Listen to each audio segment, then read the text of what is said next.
Nunca me esquecerei do dia do meu casamento com André. Isabel, me senti a mulher mais sortuda do mundo, enquanto caminhava pelo corredor da pequena igreja do vilarejo, com meu vestido branco esvoaçando suavemente a cada passo. Os olhos de André, cheios de amor e promessa, me receberam no altar. Naquele momento, acreditei que nosso amor duraria para sempre. Nossa lua de mel foi breve, mas inesquecível. Passamos uma semana à beira-mar, curtindo o mar, o sol e a companhia um do outro. No entanto, a realidade nos aguardava em nosso retorno. André havia herdado a responsabilidade pela fazenda da família após a morte de sua mãe, e era hora de nos mudarmos para lá. No dia em que chegamos à fazenda, senti uma mistura de entusiasmo e apreensão. A propriedade era linda, com amplos campos verdes e uma casa de fazenda antiga, mas charmosa, de 2 andares. Roberto nos cumprimentou na entrada, com um sorriso caloroso e um grande abraço para nós dois. "Bem-vindo ao lar", disse ele. E essas palavras ressoaram dentro de mim. Eu poderia realmente chamar de lar esse lugar tão diferente da cidade agitada onde eu havia crescido? Os primeiros dias foram um turbilhão de atividades. André mergulhou imediatamente no trabalho da fazenda, levantando-se antes do amanhecer e voltando exausto ao anoitecer. Eu, por minha vez, estava tentando me adaptar ao meu novo papel de dona de casa rural. No início, as tarefas domésticas eram muito pesadas, mas eu estava determinada a dar o meu melhor pelo bem do André. Roberto foi uma presença constante naqueles primeiros dias. Sempre disposto a ajudar, ele me mostrou os detalhes da casa e me contou histórias sobre a família de André. Sua gentileza e paciência fizeram com que eu me sentisse mais confortável em meu novo ambiente. Com o passar das semanas, comecei a estabelecer uma rotina. Levantava-me cedo para preparar o café da manhã para André e Roberto. Depois cuidava das tarefas domésticas. E, à noite, sentava-me na varanda para ler ou observar a paisagem. Foi durante esses momentos de tranquilidade que comecei a perceber como me sentia. Solitária. André, apesar de carinhoso, estava sempre ocupado com o trabalho na fazenda. Nosso tempo juntos se limitava a jantares e breves conversas, antes de dormir. Pouco a pouco, senti que estávamos nos afastando, e uma sensação de vazio começou a crescer dentro de mim. Foi então que Roberto começou a preencher esse vazio. No início, eram apenas conversas casuais durante o café da manhã ou enquanto eu lavava a roupa. Mas com o tempo, esses momentos se tornaram mais frequentes e mais profundos. Roberto tinha uma maneira de ouvir que me fazia sentir verdadeiramente compreendida. Ele me falava sobre sua falecida esposa, sobre os desafios de criar André sozinho e sobre seus sonhos e medos. Um dia, quando André estava na cidade, comprando mantimentos, Roberto me convidou para dar uma volta pela propriedade. Caminhamos juntos, admirando os campos de trigo dourado que balançavam com a brisa. Em um determinado momento, Roberto parou e olhou para mim com uma intensidade que me fez tremer. "Isabel", disse ele com uma voz suave, "você não sabe como estou feliz por você estar aqui. Você trouxe luz a esta velha casa de fazenda." Senti um rubor em minhas bochechas. E meu coração começou a bater mais rápido. Naquele momento, percebi que meus sentimentos por Roberto haviam mudado. Eu não o via mais apenas como meu gentil sogro, mas como um homem atraente e atencioso que me fazia sentir viva de uma forma que eu não experimentava há muito tempo. Naquela noite, enquanto eu estava deitada ao lado de André na cama, minha mente ficou revivendo aquele momento com Roberto. A culpa me atormentava, mas eu não podia negar a emoção que sentia. Como eu poderia estar desenvolvendo sentimentos pelo pai do meu marido? Prometi a mim mesma que não agiria de acordo com esses sentimentos, que era apenas uma fase passageira devido à minha solidão. Mas o destino tinha outros planos. Com o passar dos dias, Roberto e eu ficamos cada vez mais próximos. Nossas conversas se tornaram mais íntimas, nossos olhares mais prolongados. Tentei me convencer de que não estava fazendo nada de errado, que éramos apenas bons amigos. Entretanto, no fundo do meu coração, Eu sabia que estava pisando em terreno perigoso. O ponto de virada aconteceu em uma tarde chuvosa de outono. André tinha ido à cidade vizinha para participar de uma feira agrícola e só voltaria no dia seguinte. Roberto e eu estávamos sozinhos em casa, sentados em frente à lareira, ouvindo o crepitar do fogo e o barulho da chuva nas janelas. Não sei quem deu o primeiro passo, ele ou eu. De repente, nossos lábios se encontraram em um beijo apaixonado e desesperado. Todos os sentimentos reprimidos, toda a tensão acumulada durante meses, explodiram naquele instante. Nós nos entregamos um ao outro com uma paixão que eu nunca havia experimentado antes. Depois disso, deitados no sofá, a realidade do que havíamos feito nos atingiu em cheio. O remorso e a culpa tomaram conta de mim, mas ao mesmo tempo, eu não podia negar o quanto me sentia vivo. Isso não pode acontecer de novo, eu disse com a voz trêmula. Roberto assentiu com a cabeça, mas seus olhos diziam o contrário. Nós dois sabíamos que, apesar de nossas palavras, isso era apenas o começo. Os dias seguintes foram uma tortura. Toda vez que eu olhava para André, sentia como se tivesse um sinal de traidor colado em minha testa. Tentei compensar sendo mais atencioso e amoroso, mas a culpa estava me consumindo por dentro. Entretanto, apesar de minhas boas intenções, não consegui resistir à atração que senti por Roberto. Nós nos encontrávamos secretamente, roubando momentos de paixão quando André estava ocupado no campo. Cada encontro era uma mistura de êxtase e remorso. Um coquetel inebriante do qual eu não conseguia escapar. Minha história ainda não acabou. Por favor, considere a possibilidade de se inscrever no canal. Obrigado, de volta à história. Nossa aventura continuou por meses. Nós nos tornamos especialistas na arte de enganar, encontrando desculpas para passar tempo juntos, trocando olhares cúmplices durante as refeições em família. Era um jogo perigoso e, no fundo, sabíamos que não poderia durar para sempre. O destino, entretanto, tinha outros planos. Uma tarde, enquanto Roberto e eu estávamos nos beijando apaixonadamente no celeiro, ouvimos um barulho. Nós nos afastamos, aterrorizados, apenas para ver Miguel, um dos diaristas, olhando para nós com olhos como pires. O mundo parou naquele instante. Miguel, visivelmente desconfortável, murmurou um pedido de desculpas e saiu correndo. Roberto e eu nos olhamos, sabendo que nosso segredo havia sido descoberto. Tenho que falar com ele, disse Roberto em uma voz grave. Tenho que ter certeza de que ele não dirá nada. Assenti com a cabeça, incapaz de pronunciar uma palavra. O medo me paralisou. E se o Miguel contasse ao André? Como poderíamos explicar isso? Os dias seguintes foram uma agonia. Toda vez que eu via o Miguel, sentia meu coração parar. O jovem evitava meu olhar e parecia desconfortável em minha presença. Roberto me garantiu que havia conversado com ele e que ele havia prometido manter o silêncio, mas a incerteza estava me matando. Foi então que Roberto tomou uma decisão que mudaria nossas vidas para sempre. Certa noite, quando nós três estávamos jantando juntos, Roberto limpou a garganta e disse: André, filho, preciso lhe contar uma coisa. Meu coração parou. Será que ele realmente ia confessar tudo?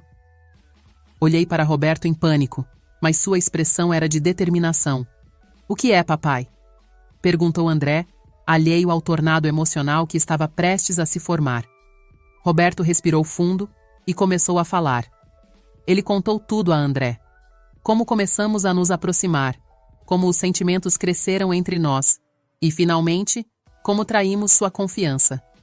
Observei o rosto de André passar da confusão para o choque e, finalmente, para uma mistura de dor e fúria que eu nunca tinha visto nele. Antes ele se levantou da mesa, derrubando sua cadeira no chão. Como eles puderam fazer isso comigo? Ele gritou, com lágrimas nos olhos. Minha própria esposa e meu pai. Tentei falar, explicar-me, mas as palavras ficaram presas em minha garganta. O que eu poderia dizer para justificar o que havíamos feito? André olhou para nós dois com uma mistura de nojo e dor. Então, sem dizer mais nada, ele saiu da casa, batendo a porta. O silêncio que se seguiu foi ensurdecedor.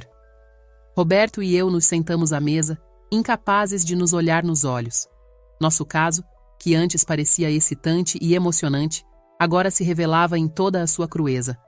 Uma traição imperdoável que havia destruído a pessoa que ambos amávamos. Os dias seguintes foram um inferno. André se recusou a falar com qualquer um de nós.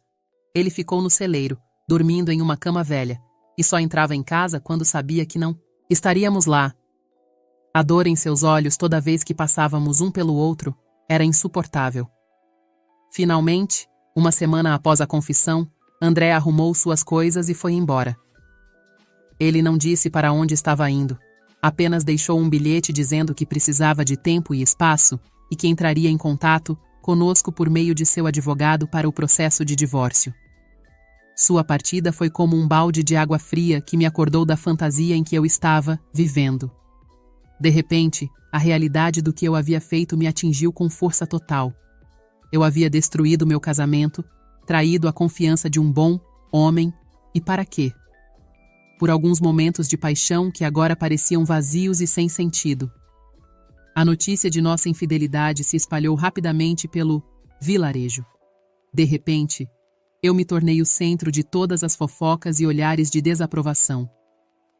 As mesmas pessoas que haviam me recebido de braços abertos, quando cheguei, como a nova esposa de André, agora estavam me encarando e cochichando pelas minhas costas. Roberto também não estava se divertindo. Sua reputação, construída ao longo de décadas de trabalho honesto e dedicação à comunidade, foi destruída da noite para o dia. Muitos de seus velhos amigos lhe deram as costas, e os negócios da fazenda começaram a sofrer quando as pessoas da cidade decidiram boicotar seus produtos. Nosso relacionamento, que antes era apaixonado e empolgante, tornou-se tenso e desconfortável. Não podíamos mais olhar nos olhos um do outro sem sentir o peso da culpa e do remorso. Os momentos de intimidade que havíamos compartilhado agora pareciam distantes e surreais, como se tivessem sido parte de outra vida. Tentamos seguir em frente, tentando manter a fazenda em funcionamento e lidar com o ostracismo social. Mas todo dia era uma luta. A ausência de André era sentida em todos os cantos da casa, a cada momento do dia. Sua cadeira vazia na mesa de jantar, suas botas de trabalho ainda na varanda. Tudo isso me lembrava constantemente dos danos que havíamos causado. Certa noite, sentado na varanda olhando para as estrelas, tomei uma decisão. Eu não podia continuar vivendo assim, presa em um ciclo interminável de culpa e arrependimento. Eu precisava de um novo começo, longe das lembranças e do julgamento constante. Na manhã seguinte, contei a Roberto sobre minha decisão. Embora eu tenha visto a dor em seus olhos, também vi um lampejo de compreensão. Nós dois sabíamos que era melhor assim. Arrumei minhas coisas em silêncio, levando apenas o essencial comigo. Antes de partir, deixei uma carta para André, pedindo-lhe perdão mais uma vez e desejando-lhe a felicidade que ele merecia. Eu não esperava seu perdão, mas precisava. Que ele soubesse o quanto eu estava arrependido de minhas ações. Com o coração pesado, mas determinado, entrei em meu carro e fui embora da fazenda, deixando para trás a cena da minha maior felicidade e do meu pior erro. Os meses seguintes foram um turbilhão. Viajei sem rumo, aceitando empregos temporários em diferentes cidades. Fui garçonete em um pequeno café de beira de estrada, recepcionista em um motel e até tentei a sorte como vendedora, ambulante. Cada novo lugar, cada novo emprego, era uma tentativa de escapar do meu passado, de me reinventar. Mas, por mais que tentasse, não conseguia escapar de minhas lembranças ou de minha culpa. As noites eram especialmente difíceis. No silêncio dos quartos de hotéis baratos, ou apartamentos alugados, as lembranças me assaltavam. O rosto dolorido de André, a expressão de decepção nos olhos de Roberto, os sussurros e os olhares de julgamento das pessoas da cidade. Tudo isso voltou à tona, tirando-me o sono e a paz. Foi durante um desses momentos de introspecção noturna que percebi que fugir não era a solução. Eu precisava encarar meu passado, aceitar meus erros e tentar reconstruir minha vida em uma base mais sólida. Com essa nova determinação, decidi voltar para minha cidade natal. Não seria fácil, eu sabia. Teria de enfrentar as perguntas e os julgamentos daqueles que me conheciam, mas senti que esse era o único caminho para a redenção. No dia em que cheguei à minha antiga cidade, senti uma mistura de nostalgia e ansiedade. As ruas familiares, os parques onde eu costumava brincar quando criança, tudo parecia igual, mas diferente. Ou talvez fosse eu que tivesse mudado. Aluguei um pequeno apartamento na periferia da cidade. Era modesto, mas limpo e aconchegante. Pela primeira vez em meses, senti que tinha um lugar para chamar de lar. Encontrar trabalho não foi fácil. Meu histórico me precedeu, e muitos empregadores fecharam as portas para mim, assim que descobriram quem eu era. Mas, finalmente, o proprietário de uma pequena livraria me deu uma chance. Todos nós cometemos erros, ela me disse com um sorriso simpático. O importante é como decidimos seguir em frente. Essas palavras foram um bálsamo para minha alma ferida. Finalmente, alguém me via como uma pessoa, não como a soma de meus erros. Trabalhar na livraria provou ser terapêutico. Mergulhei nos livros durante meu tempo livre, encontrando consolo e sabedoria em suas páginas. Pouco a pouco, construí uma nova rotina, uma nova vida. Mas o passado nunca está completamente ausente. Um dia, enquanto organizava uma nova remessa de livros, recebi uma ligação do meu advogado. André havia iniciado oficialmente o processo de divórcio. Embora eu já esperasse essa notícia, não pude deixar de ficar profundamente afetado por ela. Era o fim definitivo do que um dia havia sido. Um lindo sonho. Naquela noite, chorei até dormir, mas na manhã seguinte, acordei com uma nova determinação. Eu aceitaria o divórcio com dignidade e faria tudo o que pudesse para tornar o processo o menos doloroso possível para André. Os meses se passaram e pouco a pouco fui me recuperando. Fiz novos amigos na livraria e no meu bairro. Pessoas que não me julgavam pelo meu passado, mas que me aceitavam pelo que eu era agora. Comecei a participar de um grupo de apoio para pessoas que estavam passando por divórcios difíceis e descobri que compartilhar minha história e ouvir as histórias dos outros me ajudou a processar minhas próprias emoções. Minha história ainda não acabou. Por favor, considere a possibilidade de se inscrever no canal. Obrigado, de volta à história. Uma tarde, quando estava fechando a livraria, recebi uma ligação inesperada. Era o Roberto meu. Coração disparou quando ouvi sua voz. Isabel, disse ele, sua voz carregada de emoção. Eu sei que você provavelmente não quer falar comigo, mas eu precisava saber como você está. Por um momento, eu não sabia o que dizer. Parte de mim queria desligar, cortar aquele último laço com o meu passado, mas outra parte, a parte que estava trabalhando no perdão e na aceitação, decidiu ouvir. Eu estou bem, Roberto, respondi finalmente. Estou tentando reconstruir minha vida. Nossa conversa foi breve e um tanto estranha. Roberto me disse que a fazenda estava passando por momentos difíceis, que a aldeia ainda não o havia perdoado totalmente. Ele me contou sobre André, que havia retornado brevemente para pegar algumas coisas e depois saiu, novamente, sem dizer para onde. Quando desliguei o telefone, me senti estranhamente em paz. Falar com Roberto foi como encerrar um capítulo, reconhecendo que aquela parte de minha vida havia terminado, mas que não definia quem eu era agora. Os dias que se seguiram foram de intensa reflexão. Pensei muito no André, no dano que havíamos causado a ele. Decidi escrever uma carta para ele, não para pedir perdão. Eu sabia que isso era pedir demais, mas para expressar meu sincero arrependimento e desejar o melhor para ele. Escrever essa carta foi um dos atos mais difíceis e catárticos de minha vida. Despejei nela todo o meu arrependimento, minha vergonha, mas também minha esperança de que ele pudesse encontrar a felicidade que merecia. Eu não esperava uma resposta, e não a recebi, mas o ato de escrevê-la me ajudou a dar mais um passo em direção à cura. Com o passar do tempo, comecei a sentir que estava recuperando o controle da minha vida. Não estava mais me definindo por meus erros do passado, mas por minhas ações atuais e minhas esperanças para o futuro. Comecei a frequentar aulas noturnas na universidade local, estudando literatura. Descobri uma paixão pela escrita que eu não sabia que tinha. Comecei a escrever histórias, inicialmente de ficção, mas aos poucos ousei explorar minha própria experiência em meus textos.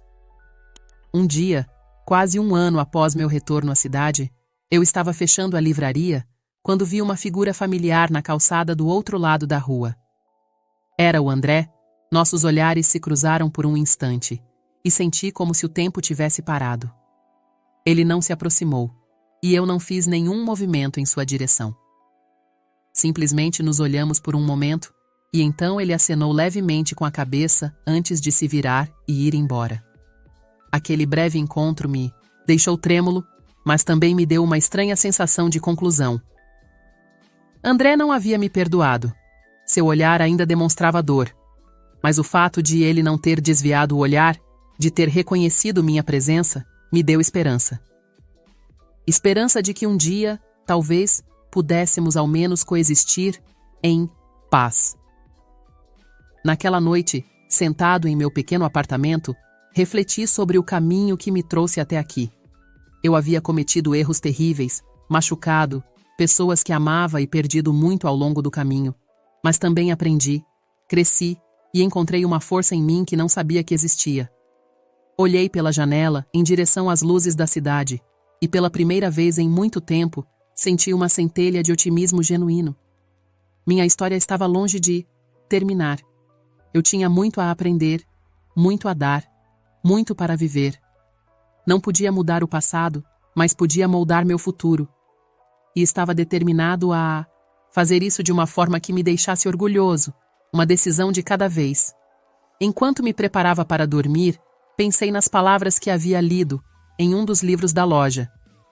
O perdão é o perfume que a violeta deixa no calcanhar que a esmagou. Talvez um dia, pensei, eu seria capaz de me perdoar completamente. E talvez, apenas talvez, os outros também consigam me perdoar. Com esse pensamento, fechei os olhos, pronto para enfrentar outro dia. Outra chance de ser melhor, de consertar as coisas. Minha história continuava, e eu estava determinado a escrever um novo capítulo, repleto de esperança, redenção e, com sorte, um pouco de felicidade. Os dias se transformaram em semanas, as semanas em meses. Minha vida assumiu uma nova rotina, que me encheu de propósito e satisfação.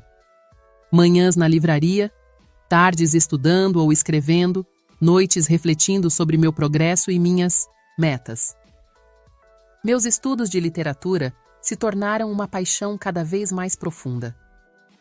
Descobri que tinha uma habilidade natural para analisar textos, para desvendar os significados ocultos nas palavras de grandes autores. Meus professores começaram a notar minha dedicação e talento e me incentivaram a considerar uma carreira acadêmica. Um dia, enquanto estava imersa na leitura de Madame Bovary, de Flaubert, percebi o quanto me identificava com a protagonista. Como Emma Bovary, eu também havia buscado paixão e emoção fora do meu casamento, com consequências desastrosas. Mas, diferentemente dela, sobrevivi à queda. Encontrei forças para me levantar e seguir em frente. Essa revelação me inspirou a escrever um ensaio comparando minha experiência com a de Emma Bovary. Fiz isso com uma honestidade brutal, não poupando detalhes dolorosos de minha própria história. Quando terminei, me senti exausta, mas estranhamente liberada. Com as mãos trêmulas, entreguei o livro à minha professora de literatura. Parte de mim temia a reação dela. Temia ser julgada mais uma vez. Mas quando ela me devolveu a redação uma semana depois, seus olhos brilhavam de entusiasmo. Isabel, disse ela, isso é extraordinário. Sua análise é profunda e sua honestidade é impressionante. Acho que você deveria pensar em publicá-lo. Suas palavras me deixaram sem fôlego. Publicar minha história? Expor-me ao mundo dessa maneira? A ideia me aterrorizou e me entusiasmou em partes iguais. depois de muita reflexão e várias conversas com meu terapeuta, decidi dar o salto. Trabalhei durante meses para aperfeiçoar o ensaio, transformando-o em um pequeno livro de memórias. Cada palavra que eu escrevia era como tirar um espinho do meu coração, doloroso, mas necessário. No dia em que recebi a carta de aceitação de uma pequena editora local, chorei. Não eram lágrimas de tristeza ou alegria, mas de alívio.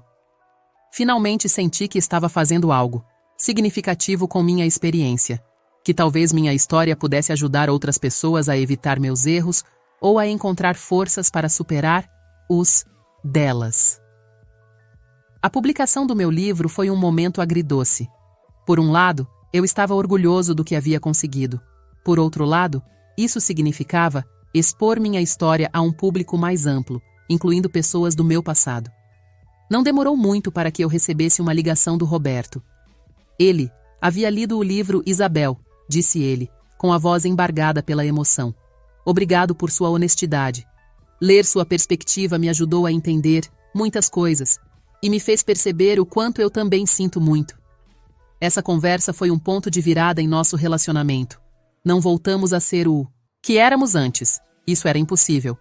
Mas conseguimos estabelecer um tipo de amizade cautelosa, baseada na compreensão mútua e no arrependimento compartilhado. André, por sua vez, nunca entrou em contato comigo diretamente após a publicação do livro. Mas por meio de amigos em comum, fiquei sabendo que ele o havia lido. Disseram-me que ele havia comentado que o livro o havia ajudado a encontrar um ponto final, embora a dor e a traição ainda estivessem presentes. Os meses seguintes foram um turbilhão.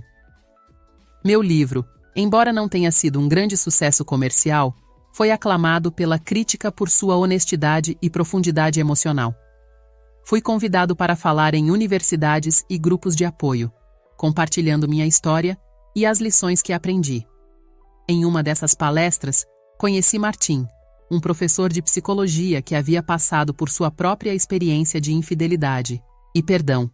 Tornamo-nos amigos rápidos, unidos por nossas experiências compartilhadas e nosso desejo de ajudar os outros. Com o tempo, nossa amizade se transformou em algo mais. Foi um processo lento e cuidadoso. Nós dois tínhamos cicatrizes emocionais e medos a serem superados, mas também tínhamos uma profunda compreensão da fragilidade da confiança e da importância da honestidade. Martin me ensinou que era possível amar novamente, que meu passado não me definia, nem me condenava a uma vida de solidão.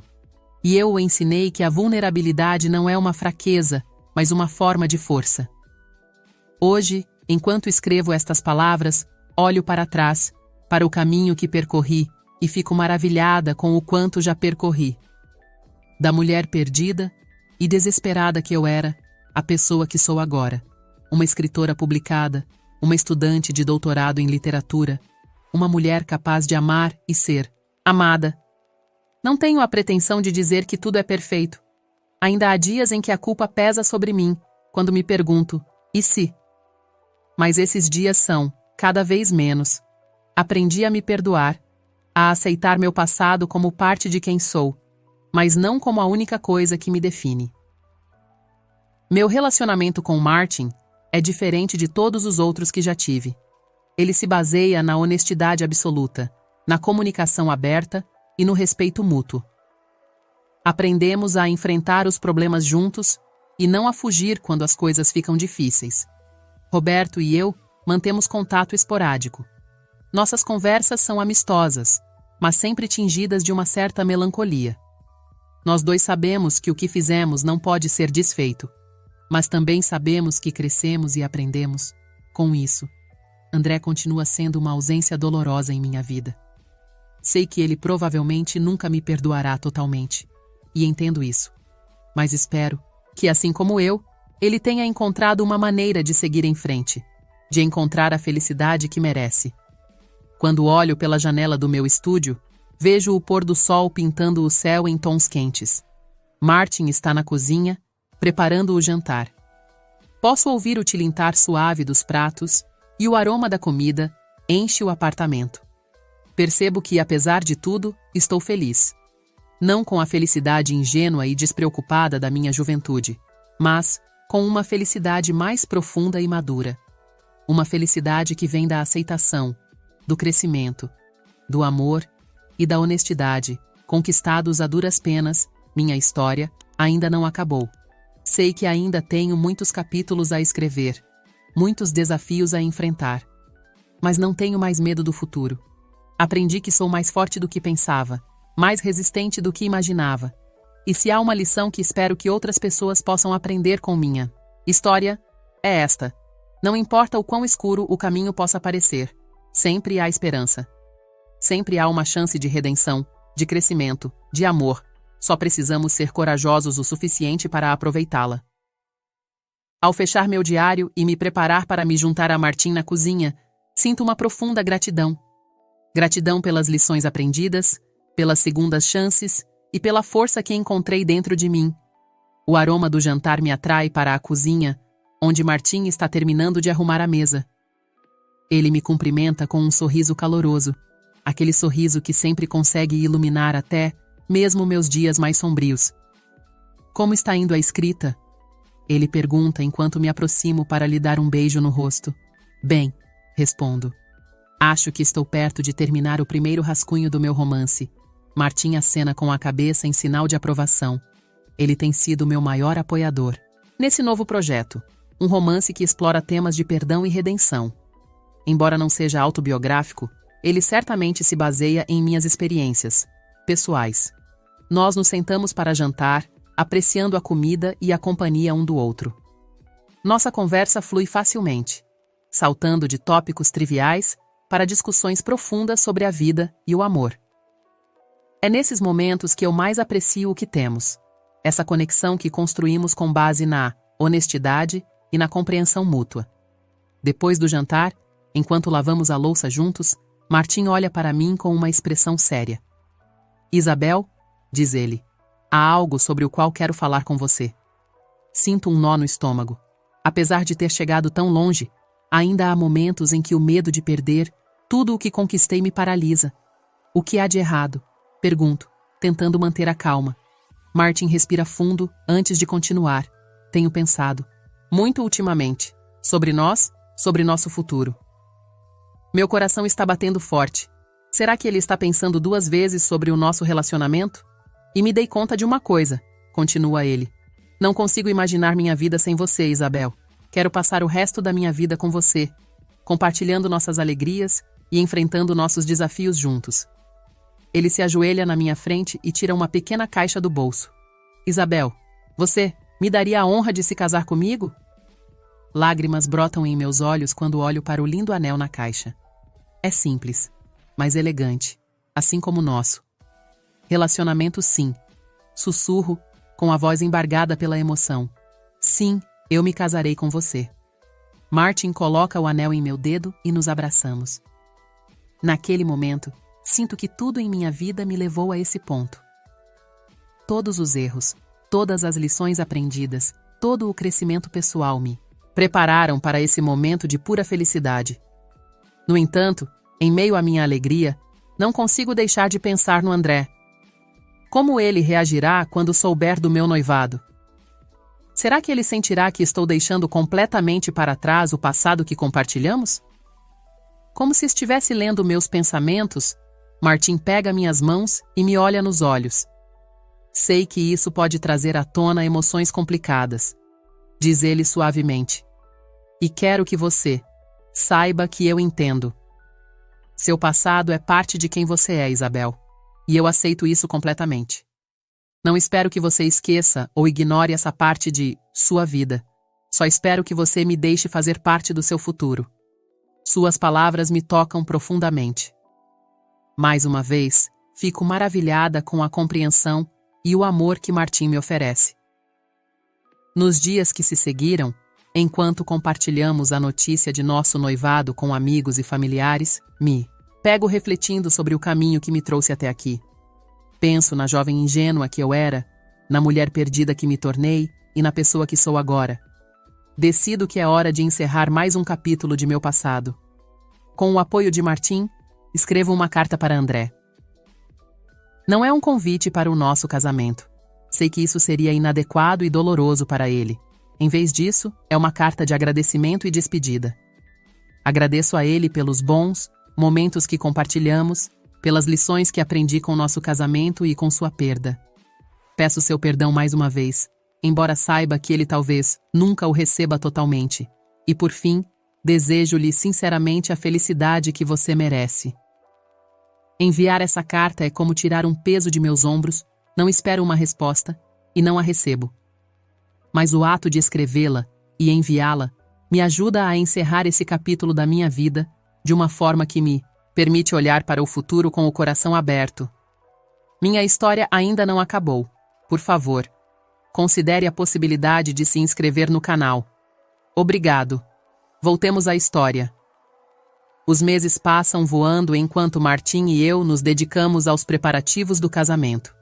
Decidimos que será uma cerimônia pequena e íntima, apenas com nossos amigos e familiares mais próximos. Uma tarde, ao revisar a lista de convidados, paro no nome do Roberto. Devo convidá-lo? A pergunta me persegue por dias. Finalmente, decido ligar para ele. Nossa conversa é estranha no início, mas aos poucos se torna mais calorosa. Conto a ele sobre meu noivado e, para minha surpresa, ele me parabeniza sinceramente. Isabel, diz ele, com a voz carregada de emoção. Estou muito feliz por você. Você percorreu um longo caminho e merece essa felicidade. Respiro fundo antes de fazer a pergunta que estava em minha mente. Roberto, eu queria saber se você gostaria de ir ao casamento. Há um longo silêncio do outro lado da linha. Quando ele finalmente fala, sua voz é suave, mas firme. Eu agradeço, Isabel. Mas acho que seria melhor se eu não fosse. Há muita história, muita dor. Mas quero que saiba que desejo a você toda a felicidade do mundo. Embora uma parte de mim esteja desapontada, entendo e respeito sua decisão. Nossa conversa termina em bons termos e sinto que demos mais um passo em direção à cura. O dia do casamento chega sem que eu perceba. Ao me olhar no espelho, vestida de noiva pela segunda vez em minha vida, não consigo deixar de pensar em como me sinto diferente desta vez. Não sou mais a jovem ingênua que acredita em contos de fadas. Sou uma mulher que viveu, que cometeu erros, que aprendeu e cresceu. Martin está me esperando no altar, seu rosto iluminado por um sorriso que reflete todo o amor que compartilhamos. Enquanto caminho em sua direção, sinto uma paz profunda. Sei que este casamento será diferente. Ele foi construído sobre uma base de honestidade, compreensão e um amor que foi testado e fortalecido pelas dificuldades. Trocamos nossos votos, promessas que vão além das palavras tradicionais. Prometemos ser sempre honestos, enfrentar os desafios da vida juntos e nunca dar por garantido o amor que compartilhamos. Quando o oficiante nos declara marido e mulher, sinto como se estivesse começando um novo capítulo da minha vida. Um capítulo cheio de possibilidades, esperança e amor. Na recepção, cercado por amigos e familiares que estiveram comigo nos momentos mais sombrios e nos mais brilhantes, sinto-me muito grato. Cada pessoa nesta sala desempenhou um papel em minha jornada de redenção e crescimento, enquanto danço com Martin, nossa primeira dança como marido e mulher. Penso em tudo o que passei para chegar a este momento. Os erros que cometi, a dor que causei e senti, as lições que aprendi. Percebo que minha história de traição e redenção não é só minha. É uma história que compartilho com todas as pessoas que lutaram contra seus próprios demônios, que cometeram erros e encontraram forças para se levantar e seguir em frente. Naquela noite, quando Martin e eu nos preparamos para partir para nossa lua de mel, olho pela última vez para o salão onde celebramos nosso casamento. Vejo os rostos sorridentes de nossos entes queridos, as flores decorando as mesas, as luzes fracas criando uma atmosfera de calor e amor. E naquele momento, sinto uma paz profunda. Sei que minha jornada ainda não terminou. Sei que haverá mais desafios pela frente, mais lições a aprender. Mas também sei que estou pronto para enfrentar o que vier, porque agora entendo que a vida não se trata de evitar cometer erros. Trata-se de como reagimos a esses erros, como aprendemos com eles e como usamos essas lições para nos tornarmos versões melhores de nós mesmos. Enquanto Martim e eu dirigimos rumo ao nosso futuro juntos, olho pelo espelho, retrovisor. Vejo o local onde celebramos nosso casamento ficando cada vez menor à distância, e percebo que essa é uma metáfora perfeita para a minha vida. Meu passado, com todos os seus erros e dores, não desaparece. Ele sempre estará lá, uma parte inegável de quem eu sou. Mas agora ele está menor, menos dominante. Ele não define mais meu presente, nem dita meu futuro. Em vez disso, espero ansiosamente pela estrada que se estende diante de nós, uma estrada cheia de possibilidades, de amor e de crescimento contínuo. E quando Martim pega minha mão e sorri para mim, sei que estou exatamente onde deveria estar. Pronta para escrever o próximo capítulo da minha história, uma história de redenção, de amor e esperança. Porque, no fim das contas, é isso que todos nós somos. Contadores de nossas próprias histórias, autores de nossos próprios destinos. E minha história, com todas as suas reviravoltas, está longe de terminar.